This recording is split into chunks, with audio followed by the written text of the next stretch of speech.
All right, so it's been a little while since an update.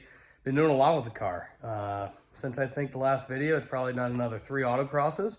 It's been doing pretty good, but there's a lot to update you about. One of the big things we've been fighting with this thing is it getting warm after a couple pools or a full autocross event.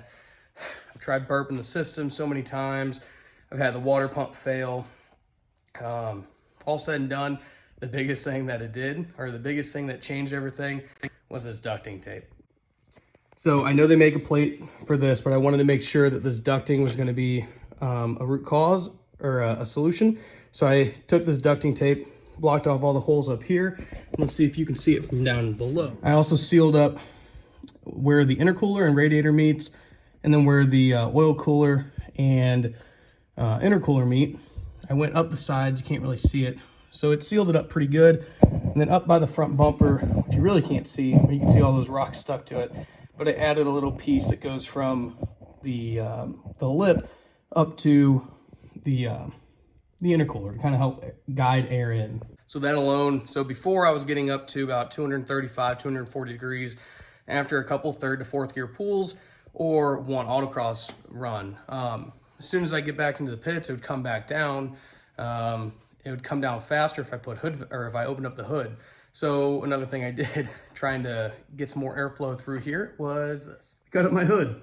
So I added some singular hood vents in there, and after seeing them, I might actually go ahead and get the race ones that go onto the sides, and then also some fender vents for the top. I think it looks cool, but the aero gain is huge.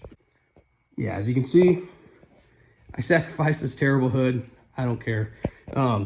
But I really like the way this kit worked out.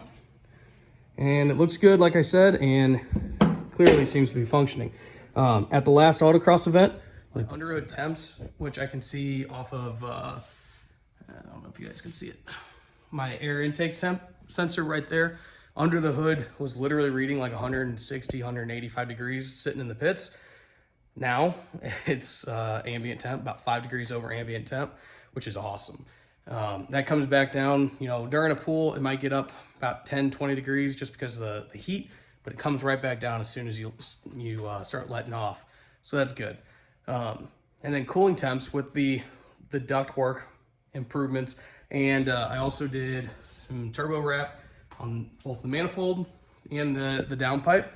And like I said, before it was getting up to 235, 240, depending on the temperature. This last event never got above 210. So making some big improvements. I'm much happier about those temps now. So that's a huge thing. But it comes to why I started recording today, because I thought it was kind of funny.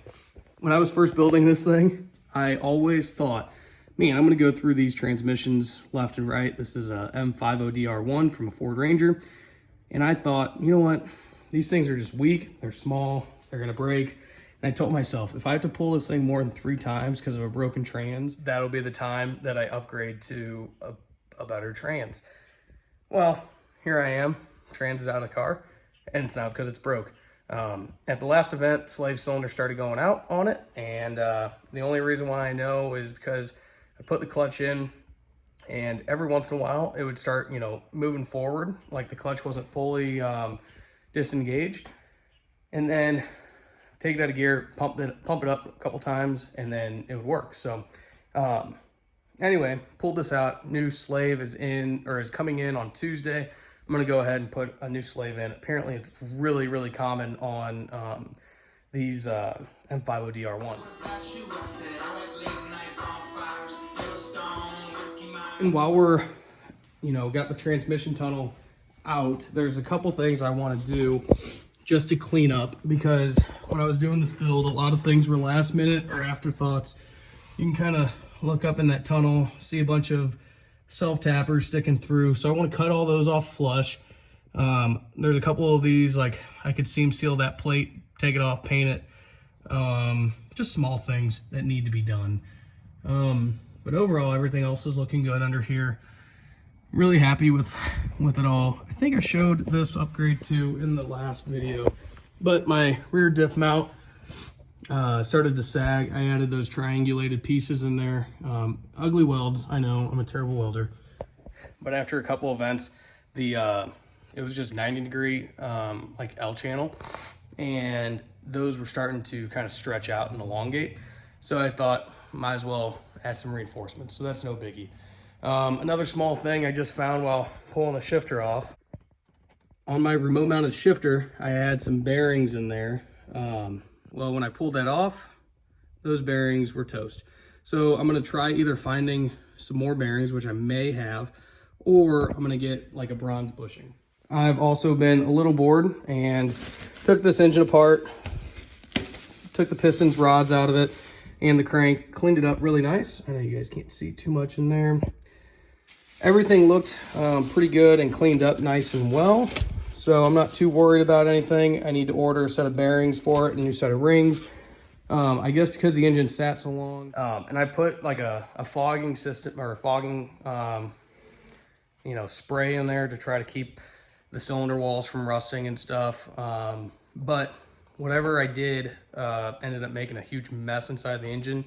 It was very tacky. All the rings were stuck. It was gross. So I don't know if it's from trying to start it so much with the injector or with the coil being swapped backwards and so much fuel just tarnishing in there or what, but I need to do new rings. And then when I was building it, there was I think it was the second ring on piston number 2. I ground them down a little too much, so the gap was like a little too much for what the spec was. So anyway, it's an excuse to go through, do it all right, and we'll get that engine going. Other than that, guys, car's just ripping. At the last event, we got 24th over 118 cars. So super happy with that. Yeah, I can't complain too much. Like I said, very simple fix. Sorry about that. Very simple fix. Just these 2 bolts down here. And pull that slave off. Have to re-bleed it, which isn't a pain in the ass. It's more of a pain in the ass just to get the trans out. But yeah. All right, guys, that's our update. I will post a video here in the next day or two of my autocross runs. So, bye.